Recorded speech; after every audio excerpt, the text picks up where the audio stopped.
Hello दोस्तों, आपका अपना चैनल ABC विश्वमन में आपका स्वागत है। आज BSSC प्लेटफॉर्म का वॉल्यूम 4 जिसका कि आज सेट नंबर 6 को आज सॉल्यूशन कर रहे हैं। 1 से लेकर 5 सेट तक हो चुका है, जिसका लिंक हमारे वीडियो का डिस्क्रिप्शन में दिया हुआ है, आप वहां से देख सकते हैं। अगर इसका फुल PDF चाहते हैं तो हमारे टेलीग्राम चैनल से अवश्य जुड़े, वहां पर आपका फुल सेट का 150 नंबर का PDF प्राप्त होगा। तो चलिए क्वेश्चन की ओर चलते हैं दोस्तों। क्वेश्चन नंबर 11 से चल रहे हैं। 1 से लेकर 10 तक मैथ और रीजनिंग दिया हुआ है।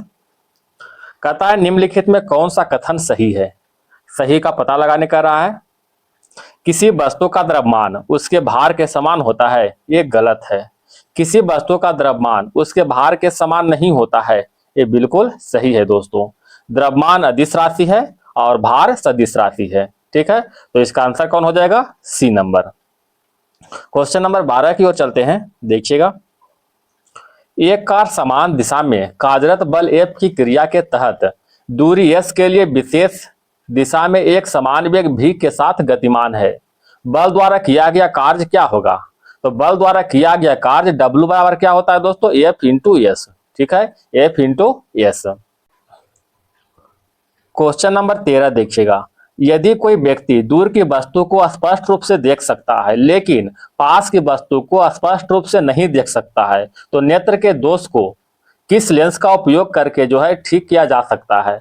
ठीक है, तो अगर कोई व्यक्ति दूर की वस्तु को देख लेगा और निकट की वस्तु को स्पष्ट नहीं देखेगा, तो उसे दूरदृष्टि दोष कहते हैं। क्या कहते हैं? दूरदृष्टि दोष कहते हैं। दूरदृष्टि दोष को उपचार के लिए उत्तल लेंस का प्रयोग करते हैं। ठीक है, उत्तल लेंस के चश्मा का प्रयोग करते हैं। तो देख लीजिए इसमें उचित लेंस यानी ठीक है, ऑप्शन नंबर सी। अगर नजदीक के वस्तु को स्पष्ट देख लेंगे और दूर के वस्तु को नहीं देख पाएंगे तो क्या होगा? निकट दृष्टि दोष। उसमें क्या होता है दोस्तों? अवतल लेंस के चश्मा का प्रयोग करते हैं।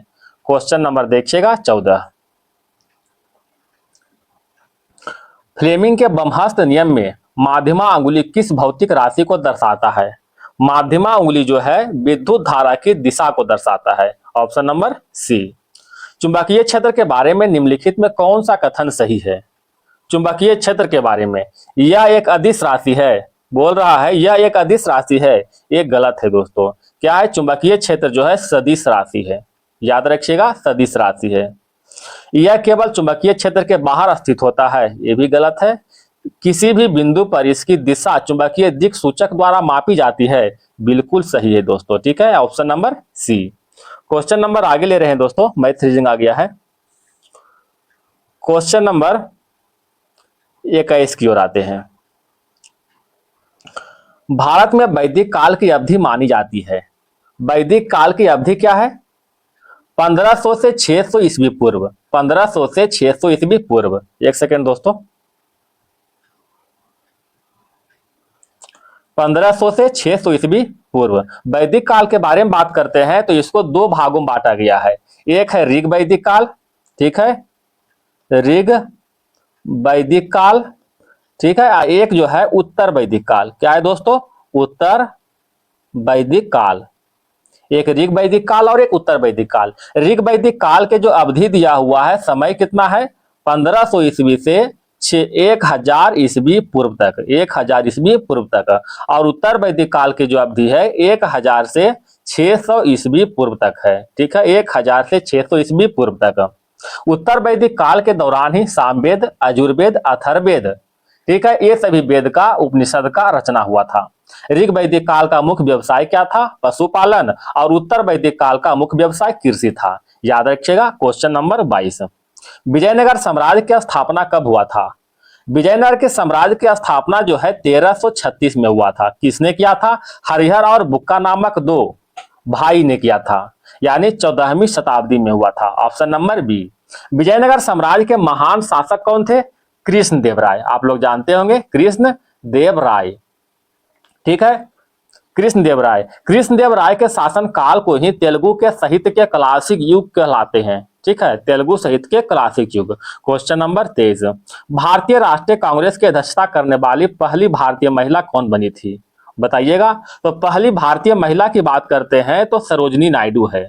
सरोजिनी नायडू ने कब किया था? कानपुर अधिवेशन कानपुर अधिवेशन 1925 में अध्यक्षता किया था। ठीक है, कानपुर अधिवेशन 1925 जो कि कांग्रेस का 41वां अधिवेशन था।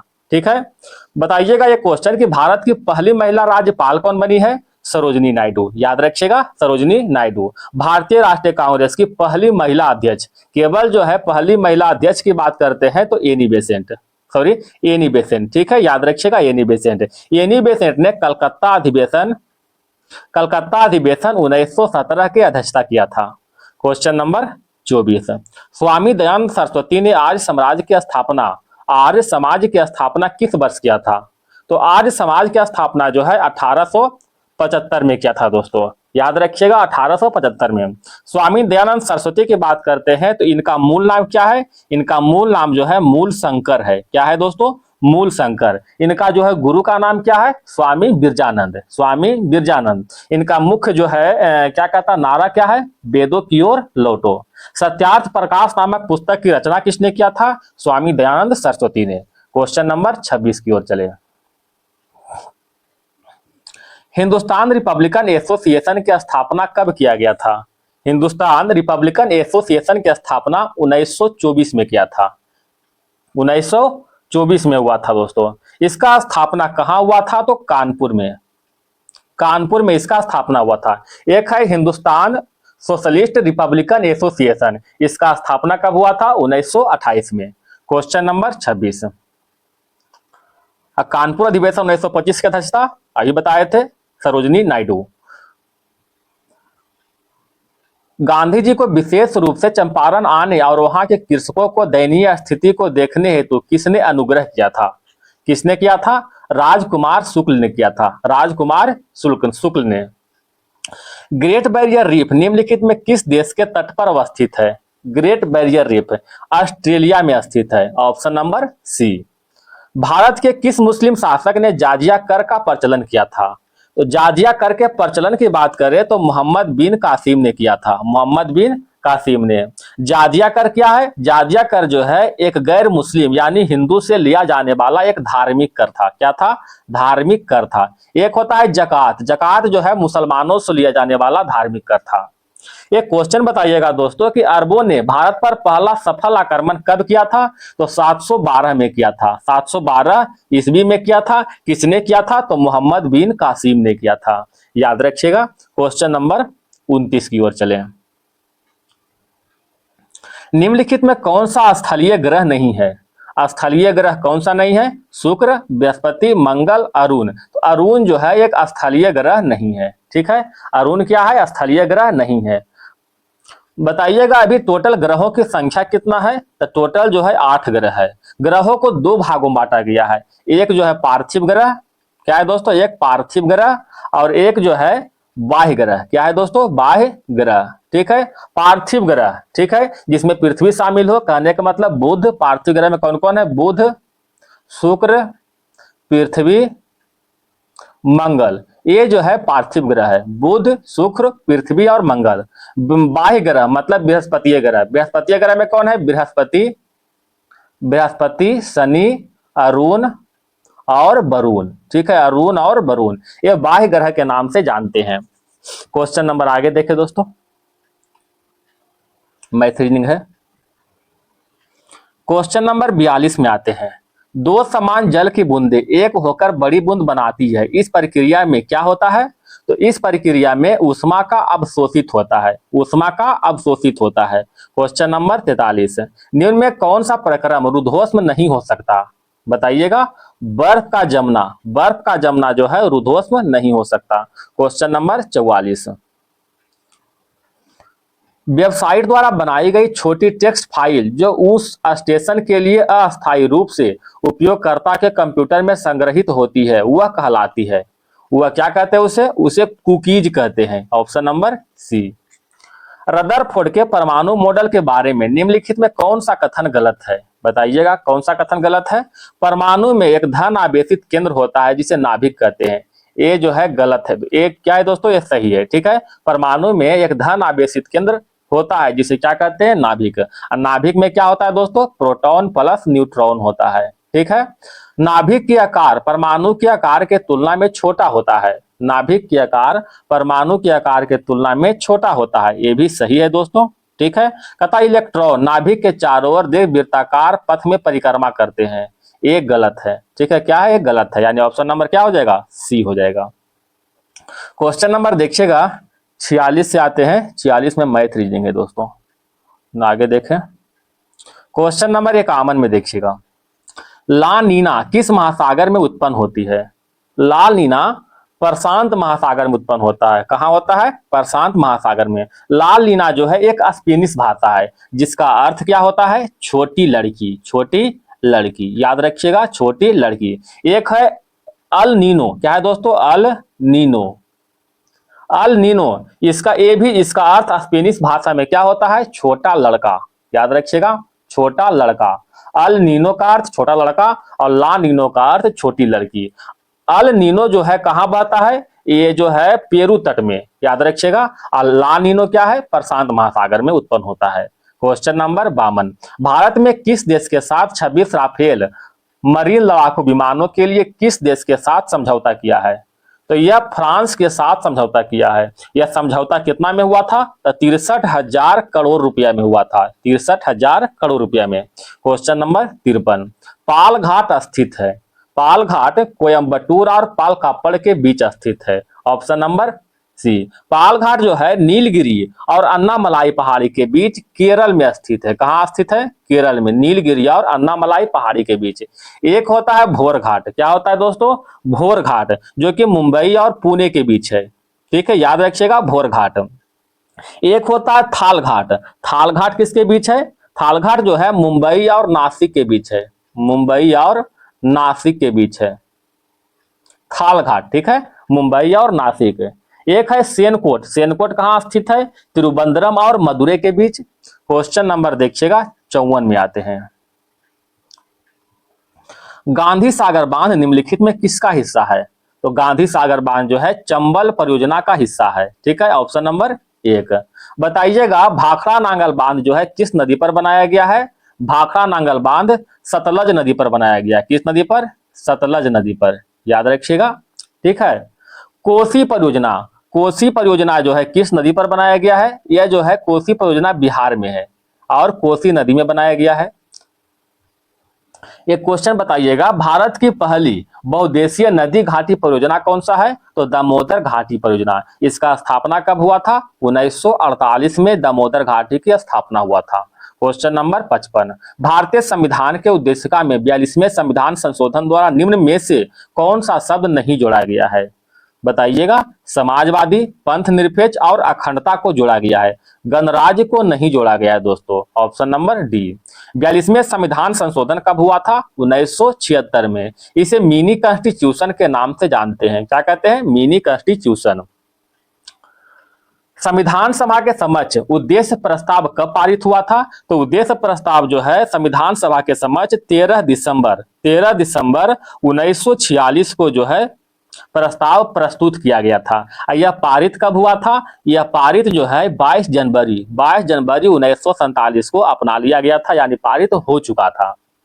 बताइएगा दोस्तों, प्रस्तावना को संविधान सभा का परिचय पत्र किसने कहा है। प्रस्तावना को संविधान का परिचय पत्र किसने कहा है। तो A.N. पालकीवाला ने, A.N. पालकीवाला ने कहा था। क्वेश्चन नंबर 56, संविधान का प्रारूप समिति के अध्यक्ष डॉक्टर भीमराव अंबेडकर ने किस अनुच्छेद को संविधान का हृदय और आत्मा कहा है। तो संविधान का हृदय और आत्मा जो है अनुच्छेद 32 को कहते हैं, ऑप्शन नंबर सी, अनुच्छेद 32 को। अनुच्छेद 21 में क्या है, प्राण और दैहिक स्वतंत्रता अनुच्छेद 21 में वर्णित किया गया है। ठीक है, क्वेश्चन नंबर देखिएगा 57 की ओर चलते हैं। इनमें से भारत के किस राज्य में द्विसदनीय व्यवस्थापिका है। द्विसदनीय व्यवस्थापिका कहां है, बिहार में स्थित है, option number D. Gujarat, Kerala और राजस्थान में नहीं है, केवल बिहार में है। द्विसदनीय व्यवस्थापिका जो है अभी वर्तमान में टोटल 6 राज्य में है, 6 राज्य में स्थित है। ठीक है, कौन कौन जगह है, यूपी है, कर्नाटक, यूपी, कर्नाटक, और कहा है दोस्तों, महाराष्ट्र, बिहार, और बताइएगा आंध्र प्रदेश और तेलंगाना, आंध्र प्रदेश और तेलंगाना इस जगह जो है द्विसदनीय व्यवस्थापिका बनाया गया है, स्थापित किया गया है। द्विसदनीय व्यवस्थापिका मतलब क्या हुआ, विधानसभा भी और विधान परिषद भी, ठीक है। विधान परिषद में सदस्य बनने हेतु कम से कम कितना आयु आवश्यक है, तो कम से कम 30 वर्ष का आवश्यक है, ठीक है, कम से कम 30 साल। यहाँ का कार्यकाल जो है 6 वर्ष का होता है। कितने वर्ष का, 6 वर्ष का कार्यकाल होता है। क्वेश्चन नंबर 58 की ओर चले। लोकसभा में अनुसूचित जातियों के लिए कितने सीट आरक्षित है, तो अनुसूचित जाति के लिए 84 सीट और अनुसूचित जनजाति के लिए, अनुसूचित जनजाति के लिए जो है 47 सीट का आरक्षित किया गया है। लोकसभा का संरचना कौन सा अनुच्छेद में, अनुच्छेद 81 में वर्णन किया गया है। और राज्यसभा का संरचना अनुच्छेद 80 में, संसद का 79 में। बताइएगा वर्तमान में जो है लोकसभा में अधिकतम सदस्यों की संख्या कितना हो सकता है, तो 550। कितना हो सकता है, 550। अच्छा ये क्वेश्चन बताइएगा कि भारत में अब तक जो है कितने बार परिसीमन आयोग का गठन हो चुका है, तो परिसीमन आयोग का गठन जो है अब तक 4 बार हो चुका है। कौन कौन सा समय हुआ है, 1952 में गठन हुआ है परिसीमन आयोग का, 1963 में हुआ है, 1973 में हुआ है और 2002 में जो है परिसीमन आयोग का गठन हो चुका है। बड़ा इंपॉर्टेंट क्वेश्चन है दोस्तों। क्वेश्चन नंबर देखिएगा 59 की ओर आते हैं, ठीक है। विधान परिषद में न्यूनतम सदस्य की संख्या कितना निर्धारित किया गया है, तो विधान परिषद में न्यूनतम 40 सदस्य का निर्धारण किया गया है, ठीक है। अगर विधान परिषद में मैक्सिमम सदस्य की बात करते हैं तो विधानसभा का 1/3 भाग, ठीक है। जितना भी विधानसभा में, मान लिया अगर विधानसभा में जो है 300 सदस्य होगा तो इसका 1/3 कितना होगा, 100 सदस्य। तो मैक्सिमम जो है 1/3 सदस्य हो सकता है, ठीक है। अगर विधानसभा की बात करते हैं तो विधानसभा में कम से कम 60 सदस्य और अधिकतम जो है 500 सदस्य हो सकता है। याद रखिएगा। क्वेश्चन नंबर 60 की ओर चले। संविधान को नोबेल प्राइज आइंस्टाइन को नोबेल प्राइज किस कार्य पर मिला है, किस कार्य पर मिला है, प्रकाश वैद्युत प्रभाव पर, ठीक है। प्रकाश वैद्युत प्रभाव पर इसको नोबेल प्राइज मिला है। आइंस्टीन का एक फार्मूला आप लोग को मालूम होगा, E = mc², E = mc²। तो आइंस्टीन का नोबेल पुरस्कार कब दिया गया था, 1921 में। 1921 में नोबेल पुरस्कार की स्थापना कब हुआ था, 1901 में हुआ था। एक क्वेश्चन बताइएगा दोस्तों कि अर्थशास्त्र में नोबेल पुरस्कार कब से दिया जा रहा है, कब से दिया जा रहा है, 1969 से मिल रहा है, ठीक है, अर्थशास्त्र में। क्वेश्चन नंबर आगे देखते हैं, आगे मैथ रीडिंग है दोस्तों, एक सेकेंड। क्वेश्चन नंबर 71 की ओर चल रहे हैं। किसी बिलियन के कणों का साइज कितना होता है, किसी बिलियन के कणों का साइज, इसका व्यास में 1 नैनोमीटर से छोटा होता है, ठीक है। Option number B.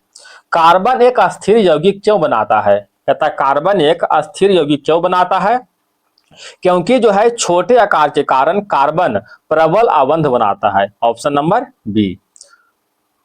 ठोस CO2 दाब को खाली स्थान तक कम करने पर सीधे गैसीय अवस्था में परिवर्तित हो जाती है। तो ठोस CO2 को दाब को एक वायुमंडलीय तक कम करने पर द्रव में परिवर्तित हुए बिना सीधे गैसीय अवस्था में परिवर्तित होता है। Option number 1। क्वेश्चन नंबर 74 में आते हैं दोस्तों। स्पैचुला में नेपथलीन को जलाने से किस प्रकार की ज्वाला प्राप्त होती है, बताइएगा, पीली ज्वाला। Option number B. Carbon dioxide में कार्बन के द्रव्यमान का प्रतिशत क्या है, इसकी द्रव्यमान का प्रतिशत निकालना है, ठीक है। इसके द्रव्यमान का प्रतिशत कैसे निकालें दोस्तों, कार्बन मतलब CO2, इसका जो है कार्बन का परमाणु द्रव्यमान कितना होता है, 12। ऑक्सीजन का परमाणु द्रव्यमान 16 होता है, यहाँ 2 दिया हुआ, 16 दूनी 32 हो गया, ठीक है दोस्तों। तो कितना हो गया देखिए इधर, 32 और 12 कितना हो गया, 44 ग्राम। टोटल जो है CO2 का द्रव्यमान कितना आ गया, 44। 44 में कार्बन कितना है, केवल 12 ग्राम, तब 12/44, ठीक है। गुना में 100, जब इसको हल कीजिएगा तो इसका आंसर आ जाएगा 27.27%। क्वेश्चन नंबर थोड़ा आगे देखते हैं दोस्तों, 81 की ओर चले। निम्न सार्वजनिक उपक्रम में कौन सा महारत्न नहीं है, भेल, गेल, सेल और बीएसएनएल। इसमें जो है बीएसएनएल महारत्न कंपनी में नहीं आता है। वर्तमान में महारत्न कंपनी की संख्या कितना है? 13। याद रखिएगा 13 महारत्न कंपनी है। 13वें महारत्न कंपनी कौन है? तो 13वें महारत्न की बात करते हैं तो वाइल इंडिया लिमिटेड। ठीक है, वाइल इंडिया लिमिटेड है। ठीक है, वाइल इंडिया लिमिटेड ये 13वीं महारत्न कंपनी है। क्वेश्चन नंबर 82, वोट देने का अधिकार भारतीय संविधान के किस अनुच्छेद में वर्णित किया गया है? किस अनुच्छेद में है? अनुच्छेद 326 में वर्णित किया गया है वोट देने का अधिकार। ठीक है, अनुच्छेद 324 में क्या वर्णित है? चुनावों को पर्यवेक्षण, निर्देशन और नियंत्रण। ठीक है, चुनाव को पर्यवेक्षण, निर्देशन और नियंत्रण ये सभी का जिम्मेदारी चुनाव आयोग में निहित है। अनुच्छेद 324 में वर्णन है। ठीक है, अनुच्छेद 330 में क्या वर्णन है दोस्तों? लोकसभा में अनुसूचित जातियों एवं जनजातियों के लिए आरक्षण की व्यवस्था। अनुच्छेद 330 में। अनुच्छेद 322 में क्या वर्णन है? राज्य लोक सेवा आयोग के व्यय का प्रावधान दिया हुआ है। राज्य लोक सेवा आयोग के व्यय का प्रावधान। क्वेश्चन नंबर 83, निम्नलिखित में किस तिथि को भारत अपना संविधान दिवस मनाता है? तो संविधान दिवस कब मनाते हैं? 26 नवंबर को। ठीक है, क्यों मनाते हैं? क्योंकि इसी दिन 26 नवंबर 1949 को जो है भारत का संविधान जो है क्या हुआ था? अपनाया गया था। कब अपनाया गया था? 26 नवंबर 1949 को। भारत के संविधान में जो है 395 अनुच्छेद, 22 भाग और 8 अनुसूची शामिल था। ठीक है, उस समय जब अपनाया गया था। भारत का संविधान जो पूर्ण रूप से लागू कब हुआ? तो 26 जनवरी 1950 को पूर्ण रूप से लागू हो गया। ठीक है, भारत के संविधान जो है हाथ से किसने लिखा था? तो प्रेम बिहारी नारायण रायजादा के द्वारा लिखा गया था। बताइएगा, 2 अक्टूबर को गांधी जयंती, 26 जनवरी को गणतंत्र दिवस, 15 अगस्त को स्वतंत्रता दिवस। ठीक है दोस्तों, एक बड़ा इंपॉर्टेंट क्वेश्चन बताइए कि संविधान हत्या दिवस कब मनाते हैं? संविधान हत्या दिवस 25 जून को मनाते हैं। ठीक है, 25 जून को संविधान हत्या दिवस। क्वेश्चन नंबर 84, भारतनाट्यम नृत्य शैली निम्नलिखित में किस राज्य से संबंधित है? भारतनाट्यम नृत्य शैली जो है तमिलनाडु राज्य से संबंधित है। ठीक है, option number D. Question number 85 में आते हैं, कहता निम्नलिखित में किस वर्ष भारत ने आईसीसी क्रिकेट विश्व कप टूर्नामेंट की मेजबानी नहीं की थी? बताइए कब ने किया था? 1983 में नहीं किया था। ठीक है, क्योंकि 1983 में जो है भारत ने विश्व कप जीता था। याद रखिएगा 1983 में भारत ने पहला विश्व कप जो है आईसीसी वाला मतलब वेस्ट इंडीज को हरा कर दिया था। फिर 2011 में जीत हासिल किया था विश्व कप। ठीक है, क्वेश्चन नंबर 86, टिप्पानी नृत्य का संबंध निम्नलिखित में किस राज्य से है? टिप्पानी नृत्य का संबंध जो है गुजरात राज्य से है। Option number B. एक है गारबा और डांडिया। गारबा और डांडिया कहाँ के है? गुजरात का ही है। याद रखिएगा। यक्षगान कहाँ के दोस्तों? यक्षगान जो है कर्नाटक का है। कौन सा है? यक्षगान। याद रखिएगा यक्षगान। क्वेश्चन नंबर 87 की ओर आते हैं, भारत की 2011 की जनगणना के अनुसार प्रारंभिक बाल्य अवस्था 0 से 6 वर्ष का लिंगानुपात क्या है? तो इसका लिंगानुपात की बात करते हैं तो 918 है। कितना है? 918। अगर भारत के लिंगानुपात की बात करें तो 943 है दोस्तों, भारत के लिंगानुपात। सर्वाधिक लिंगानुपात वाले राज्य कौन सा है? तो सर्वाधिक लिंगानुपात वाले राज्य में केरल है दोस्तों। ठीक है, केरल। अगर सर्वाधिक शिशु लिंगानुपात वाले राज्य की बात करते हैं तो अरुणाचल प्रदेश। अरुणाचल प्रदेश जो है सर्वाधिक शिशु लिंगानुपात वाला राज्य है। सबसे कम लिंगानुपात वाला राज्य कौन सा है? हरियाणा। हरियाणा, याद रखिएगा हरियाणा। क्वेश्चन नंबर 88, अभिनव बिंद्रा ने किस वर्ष ओलंपिक खेलों में 10 मीटर एयर राइफल स्पर्धा में व्यक्तिगत स्वर्ण पदक जीतने वाले पहले भारतीय बनकर इतिहास रच दिया था? बताइएगा। 2008 में। Option number C. Question number 89 की ओर चले, भारत के महान न्यायवादी जो है किसके प्रसाद पर्यंत पद पर बने रहते हैं? तो भारत के राष्ट्रपति के प्रसाद पर्यंत पद पर बने रहते हैं। ठीक है, भारत के महान न्यायवादी का वर्णन जो है भाग 5 और अनुच्छेद 76 में वर्णित किया गया है। याद रखिएगा। भारत सरकार के सर्वोच्च विधि अधिकारी कौन होता है? भारत के महान्यायवादी। भारत सरकार के कानूनी मामलों पर परामर्श कौन देता है? भारत के महान्यायवादी। बताइएगा भारत के प्रथम महान्यायवादी कौन थे? तो प्रथम महान्यायवादी जो है MC शीतलबाड़, MC शीतलबाड़, याद रखिएगा दोस्तों। क्वेश्चन नंबर 90, 8 अप्रैल 1929 को भगत सिंह और बटुकेश्वर दत्त ने में बम फेंका था जैसे कि उसे पत्रक में बताया गया था। घटना का उद्देश्य हत्या करना नहीं बल्कि बहरों को सुनाना था। तो बताइएगा भगत सिंह और बटुकेश्वर दत्त ने जो बम कहाँ फेंका था? तो सेंट्रल लेजिस्लेटिव असेंबली में फेंका था। Option number B. कब फेंका था? तो 8 अप्रैल 1929 को जो है बम फेंका था। क्वेश्चन नंबर आगे देखते हैं दोस्तों। क्वेश्चन नंबर 101 में आते हैं, ग्रेफाइट को किस रूप में वर्गीकृत नहीं कर सकते हैं? बताइएगा आयनिक ठोस के रूप में। Option number D. ग्रेफाइट को आयनिक ठोस के रूप में वर्गीकृत नहीं कर सकते हैं।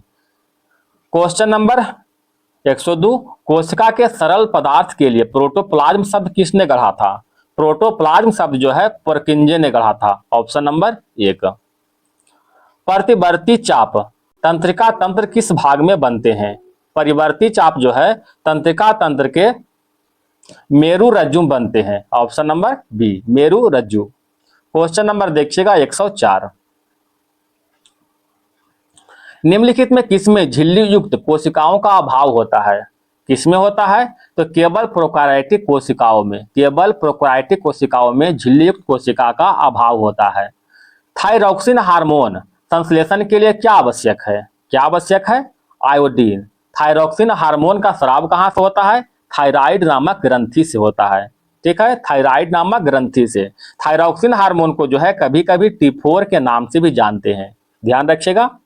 क्वेश्चन नंबर आगे चलते हैं दोस्तों। 111 में आते हैं, डुरंड कप का संबंध किस खेल से है? डुरंड कप का संबंध फुटबॉल से। Option number D. भारत के सबसे पुराना फुटबॉल कप कौन सा है? Durand cup. याद रखिएगा भारत के सबसे पुराना फुटबॉल कप डुरंड कप। इसका शुरुआत कब हुआ था? 1888 से डुरंड कप का शुरुआत हुआ था। कुछ इसका नाम देख लेते हैं फुटबॉल से संबंधित कप और ट्रॉफी, जैसे DCM trophy, Roberts cup, Subrato Mukherjee cup, Merdeka cup, ये सभी का संबंध फुटबॉल से है। एक बार फिर सुन लीजिए, DCM trophy, Roberts cup, Subrato Mukherjee cup और मार्डेका कप का संबंध किससे है? फुटबॉल से है। फुटबॉल का जो है प्रत्येक पक्ष में कितना खिलाड़ी होते हैं? तो 11 खिलाड़ी होते हैं। विश्व का पहला फुटबॉल क्लब कौन सा है? तो शेफील्ड फुटबॉल क्लब। कौन सा है दोस्तों? Sheffield football club. भारत का पहला फुटबॉल क्लब कौन है? तो डलहौजी। याद रखिएगा डलहौजी। ठीक है दोस्तों। Question number 112, India wins freedom किसकी आत्मकथा है? किसकी आत्मकथा है? तो अबुल कलाम आजाद की। Option number D. India divided का लेखक कौन है? राजेंद्र प्रसाद। ठीक है, इंडिया डिवाइडेड। सुभाष चंद्र बोस का जो है कुछ पुस्तक देखें, इंडियन स्ट्रगल किसका है? सुभाष चंद्र बोस का है। ठीक है दोस्तों। My country my life Lal Krishna Advani का है। My country my life. The post office का लेखक कौन है? Rabindranath Tagore, RNT। Question number 113, Loktak झील भारत के किस राज्य में अवस्थित है? लोकटक झील यह मणिपुर में अवस्थित है। लोकटक झील मणिपुर में। उत्तर पूर्वी भारत के सबसे बड़ी मीठे पानी का झील कौन सा है? लोकटक झील। ठीक है, लोकटक झील। विश्व का एकमात्र तैरता हुआ राष्ट्रीय उद्यान कौन सा है? केबुल लमजाओ। किस झील में अवस्थित है? तो लोकटक झील में अवस्थित है। बताइएगा उमियाम झील कहाँ स्थित है? उमियाम झील मेघालय में स्थित है। पाला झील कहाँ स्थित है? पाला झील जो है मिजोरम में अवस्थित है, पाला झील। रुद्र सागर झील कहाँ स्थित है? त्रिपुरा में। त्रिपुरा में रुद्र सागर झील। हुसैन सागर झील कहाँ अवस्थित है? हैदराबाद और सिकंदराबाद में। क्वेश्चन नंबर 114, भूटान की राजधानी क्या है? भूटान की राजधानी थिम्पू। ठीक है, ऑप्शन नंबर सी। ब्रासीलिया किसका है दोस्तों? ब्राजील की राजधानी है। याद रखिएगा ब्राजील की राजधानी ब्रासीलिया। पोर्टो नाबो किसका राजधानी है? तो बेनिन की राजधानी है पोर्टो नाबो। क्या है? बेनिन की राजधानी है। एक है साराजेवा। साराजेवा जो है बोस्निया की राजधानी है। याद रखिएगा बोस्निया की राजधानी साराजेवा। ठीक है। एक अस्लोबानिया। अस्लोबानिया की राजधानी कौन है? ल्यूब्लियाना, याद रखिएगा ल्यूब्लियाना। क्वेश्चन नंबर 115, भारत में सबसे बड़ा नदी पुल कौन सा है? भारत में सबसे बड़ा नदी पुल भूपेंद्र हजारिका सेतु, भूपेंद्र हजारिका सेतु। इसका लंबाई की बात करें 9.15 किलोमीटर है। यह सेतु जो है असम को, ठीक है, असम को अरुणाचल प्रदेश से जोड़ता है, अरुणाचल प्रदेश से जोड़ता है, याद रखिएगा अरुणाचल प्रदेश से। किस नदी पर बनाया गया है? तो लोहित नदी पर बनाया गया है, ठीक है। भूपेंद्र हजारिका नदी सेतु लोहित नदी पर बनाया गया है। क्वेश्चन नंबर 116, 14 सितंबर को किस रूप में मनाया जाता है? 14 सितंबर को राष्ट्रीय हिंदी दिवस के रूप में मनाते हैं, ठीक है, राष्ट्रीय हिंदी दिवस के रूप में। विश्व हिंदी दिवस कब मनाते हैं? विश्व हिंदी दिवस 10 जनवरी को मनाते हैं दोस्तों, ठीक है, 10 जनवरी को। राष्ट्रीय मतदाता दिवस कब मनाते हैं? 25 जनवरी को, ठीक है, राष्ट्रीय मतदाता दिवस 25 जनवरी को मनाते हैं। विश्व कैंसर दिवस कब मनाते हैं? 4 फरवरी को मनाते हैं। इंजीनियर दिवस कब मनाते हैं? 15 सितंबर को मनाते हैं, इंजीनियर दिवस 15 सितंबर को। क्वेश्चन नंबर 117 बताइएगा, भारत माला परियोजना किससे संबंधित है? भारत माला परियोजना सड़क मार्ग से संबंधित है, ठीक है, ऑप्शन नंबर 1। क्वेश्चन नंबर 118 में आते हैं दोस्तों, निम्नलिखित में कौन सा त्योहार भारत में प्रकाश के त्योहार के रूप में जाना जाता है? Diwali, option number B. सबसे कम लिंगानुपात वाला भारतीय राज्य कौन सा है? पीछे बता चुके हैं, हरियाणा, ठीक है, ऑप्शन नंबर 1। और सबसे अधिक लिंगानुपात वाला राज्य कौन सा है? केरल, सबसे अधिक लिंगानुपात वाला। और सबसे अधिक शिशु लिंगानुपात वाला राज्य अरुणाचल प्रदेश, याद रखिएगा। क्वेश्चन नंबर 120, चीन में तिब्बत पर आक्रमण कब किया था? चीन ने तिब्बत पर आक्रमण कब किया था? बताइएगा। 1950 में, ठीक है। भारत और चीन का युद्ध कब हुआ था? 1962 में हुआ था भारत चीन युद्ध। भारत पाकिस्तान युद्ध कब हुआ था? 1965 में और 1971 में। क्वेश्चन नंबर 131 देखिएगा दोस्तों, निम्नलिखित में कौन सा HNO3 का आणविक द्रव्यमान है? HNO3 का आणविक द्रव्यमान, हाइड्रोजन का द्रव्यमान कितना होता है? 1, ठीक है, और नाइट्रोजन के द्रव्यमान कितना है दोस्तों? 14 होता है, ठीक है, नाइट्रोजन का द्रव्यमान। और ऑक्सीजन का द्रव्यमान कितना होता है? 16 गुना 3, कितना हो गया? 48। तो 48 4 52 10 62 1 63, यानी 63 U, ऑप्शन नंबर डी, ठीक है। क्वेश्चन नंबर 132, सबसे अधिक समूह उपयोजित पाले जाने वाले वाणिज्यिक गैर सहतूत रेशम कीट में से एक एरी सिल्क वर्म का वैज्ञानिक नाम क्या है? एरी सिल्क वर्म का वैज्ञानिक नाम फिलोसामिया रिसिनी है, फिलोसामिया रिसिनी, ठीक है। रेशम के उत्पादन क्या कहते हैं दोस्तों? सेरिकल्चर। क्वेश्चन नंबर 133, सेव को सामान्यतः मोम लगे कागज में लपेट कर रखा जाता है, क्यों रखते हैं? तो O2 के प्रवेश को रोककर वायवीय श्वसन से होने को रोकना, ठीक है, ऑप्शन नंबर बी। O2 को प्रवेश के रोककर वायवीय श्वसन के होने को रोकना। क्वेश्चन नंबर 134, सांस लेने के समान प्रक्रिया के संदर्भ में सही कथन चुनिए। सांस लेने के, अच्छा, अंतः श्वसन एक सक्रिय प्रक्रिया है, जबकि निश्वसन जो है एक निष्क्रिय प्रक्रिया है, ठीक है, option number B. Question number 135 देखिएगा, कहता फूड पॉइजनिंग होने के सबसे अधिक संभावना होती है, किससे होता है फूड पॉइजनिंग? मतलब खराब भोजन से होता है। तो सूक्ष्म जीवों द्वारा खराब किए गए भोजन को खाने से क्या होता है? फूड पॉइजनिंग होता है। क्वेश्चन नंबर 136 क्या है दोस्तों? मैथ, आगे बढ़ते हैं। 141 में आते हैं दोस्तों, 2011 के जनगणना के अनुसार भारत के दूसरा सर्वाधिक जनसंख्या वाला शहर कौन है? तो दूसरा में सबसे अधिक जनसंख्या वाला शहर दिल्ली है दोस्तों, ठीक है। अगर पहला बात करते हैं तो फर्स्ट में कौन है? मुंबई है, ये जो है फर्स्ट में है, याद रखिएगा। भारत में सर्वाधिक आबादी वाला राज्य कौन है? उत्तर प्रदेश, ठीक है। और सबसे कम आबादी वाला राज्य सिक्किम है, सबसे कम आबादी वाला राज्य सिक्किम है। क्वेश्चन नंबर 142, छलिया नृत्य निम्नलिखित में किस राज्य से संबंधित है? छलिया नृत्य का संबंध जो है उत्तराखंड से है, ठीक है, option number D. Question number 143, Bharat में राष्ट्रीय रेल संग्रहालय कहाँ स्थित है? राष्ट्रीय रेल संग्रहालय कोलकाता में, कोलकाता नहीं, नई दिल्ली में स्थित है, ऑप्शन नंबर डी। रेलवे का प्रचलन जो है किसके शासनकाल में हुआ था? डलहौजी के शासनकाल में। डलहौजी के शासनकाल में। डलहौजी के शासनकाल क्या था? 1848 से 56। 1848 से 56।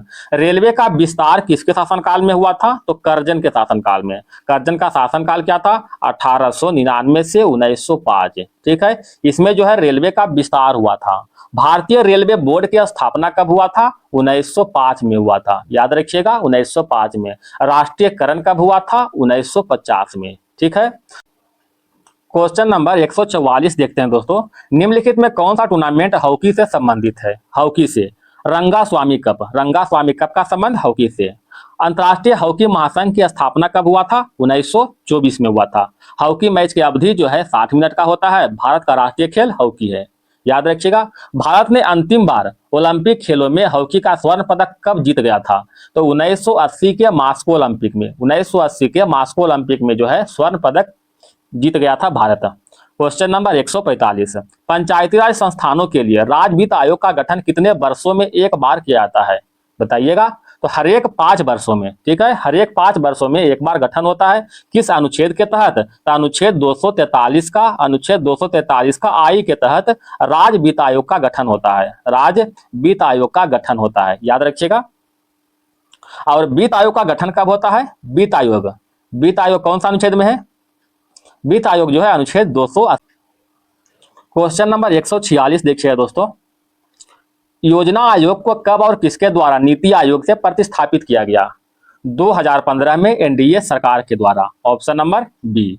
योजना आयोग का गठन कब हुआ था? इसका गठन जो है 15 मार्च 1950 को हुआ था। और नीति आयोग का गठन कब हुआ था? नीति आयोग गठन जो हुआ था 1 जनवरी 2015 को हुआ था। इसका अध्यक्ष जो है प्रधानमंत्री होता है और इसका उपाध्यक्ष जो है कैबिनेट मंत्री का दर्जा प्राप्त व्यक्ति होता है। ठीक है, क्वेश्चन नंबर 147।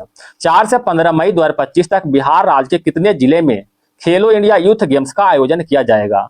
टोटल 5 जिला में। कौन कौन जिला है? पटना, नालंदा, गया, भागलपुर, बेगूसराय। ठीक है, पटना, नालंदा, गया, भागलपुर और Begusarai.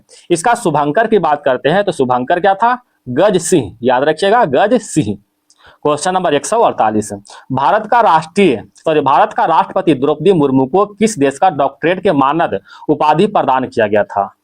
Slovakia. Option number B. Slovakia का जो है मानद उपाधि राष्ट्रपति को मिला था। Question number 149। रिंडिया सिल्क और खासी हैंडलूम उत्पाद का संबंध किस राज्य से है जिसे जीआई टैग मिला है? बताइएगा किस राज्य से है?